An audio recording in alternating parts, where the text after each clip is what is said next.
ဘာမှဆိုတာအရာများစွာကိုတပြိုင်နက်တည်းကိုစားပြုထားတဲ့အရာတစ်ခုပါအစင်လာကြီးမားတဲ့လမ်းမတွေနေရာတွေရွှေအိုရောင်စီးစာခြင်းတွေဒါအပြင်စိတ်စေတနာပြည့်နေဖန်တီးမှုလက်ရာတွေ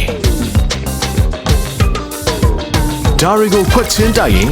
စကားတွေပြောရင်အတိတ်တွေတူးဆွရင်တစ်နှစ်တစ်နှစ်ပိုပြီးတန်ဖိုးရှိလာတဲ့အကြောင်းတွေပေါ်ကျူးကြတယ်မျိုးပြရဲ့အငွေ့သက်အောက်မှာအတိတ်နဲ့အနာဂတ်တွေ့ဆုံရနေရာတွေမှာမကြီးကျယ်တောင်လူတိုင်းပါဝင်နိုင်တဲ့အခိုက်အတန့်တွေတိုင်းမှာခံစားမိနိုင်ကြတယ်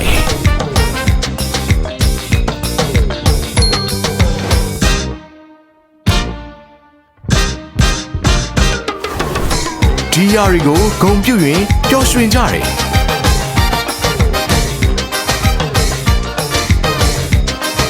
တခါတည်းရတော့ဒူရိုတိတ်တိတ်